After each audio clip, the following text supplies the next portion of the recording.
Bonjour et bienvenue à la 7e édition du Salon du Littoral et des Enjeux méditerranéens, ici au Palais des Congrès La Grande Motte, où nous recevons le maire Stéphane Rossignol. Bonjour. Bonjour. Merci d'accueillir le salon. Bienvenue à Midi Libre.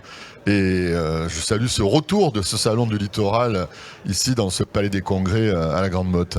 Alors, il sera question pendant 2 jours des solutions sur toutes les problématiques rencontrées par le littoral. Et ici, à la Grande Motte, justement, vous en avez trouvé des solutions, notamment dans la réutilisation des eaux pour le golfe. Expliquez-nous et dites-nous vers quoi ce projet va tendre désormais. Oui, la Grande Motte fait partie d'un territoire, le Pays de l'Or, vous le savez, où nous sommes un territoire vertueux. Et donc, nous essayons d'appliquer sur le terrain cette politique vertueuse, notamment avec des dispositifs comme la REUT.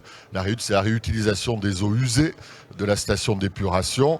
On est parti du principe que ces eaux usées sont jusqu'à présent rejetées dans l'étang de l'Or, après avoir été retraités, bien entendu. Et nous avons, vous le savez, un golfe municipal de 100 hectares, golfe floridien, qui nécessite, comme tout golfe, beaucoup d'eau. Et grâce à ce dispositif, mais un dispositif qui a été long à être mis en place, parce que la lourdeur administrative française fait que ça prend beaucoup d'années, nous avons réussi, donc, depuis maintenant une année, à arroser une partie du golfe avec l'eau de la station d'épuration retraitée.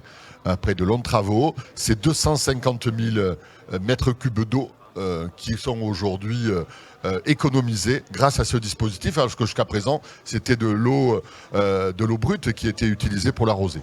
Alors ce dispositif, vous voudriez l'élargir à d'autres utilisations ? Oui, bien entendu. Aujourd'hui, par exemple, on parle de port, eh bien, c'est l'aire de carénage du port. Vous savez qu'une aire de carénage, pour nettoyer les bateaux, nécessite beaucoup d'eau.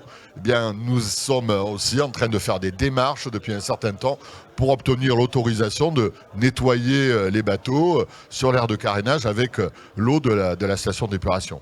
D'accord.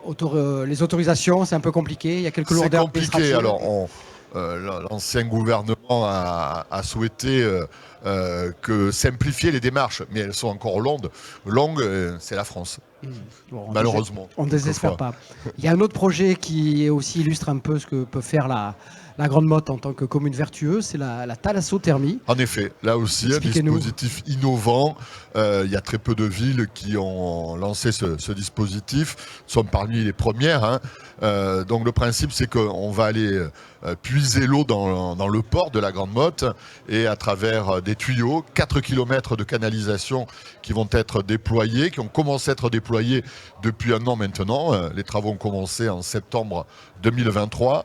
Une première partie a été achevée avant la saison d'été. On a stoppé les travaux. Ils viennent de reprendre. Et à l'horizon de l'été 2025, eh bien, il y aura 1800 logements qui seront, par ce dispositif, par un traitement thermique, un branchement thermique de l'eau puisée dans le port, eh bien, il va y avoir 1800 logements qui seront refroidis, réchauffés par l'eau du port à travers ce dispositif de thalassothermie. Les bâtiments publics, bien entendu, ont été connectés, la mairie, le Palais des Congrès ici même, les écoles, le centre culturel. Donc, vous voyez, un dispositif là aussi très vertueux, puisque c'est 50 000 mètres cubes de CO2 qui vont être là aussi gagnés grâce à ce dispositif.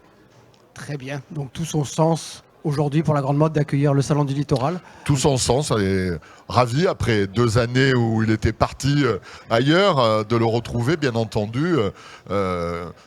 Où se trouver mieux qu'à la Grande Motte, sur ce port, Palais des Congrès, à proximité du port. Un port, vous le savez, nous portons un projet, le projet Villeport, avec des rénovations qui ont déjà été engagées, et puis ce projet urbain dans la lignée de ce que Jean Balladur, qui a donné son nom à ce Palais des Congrès, a souhaité pour cette ville.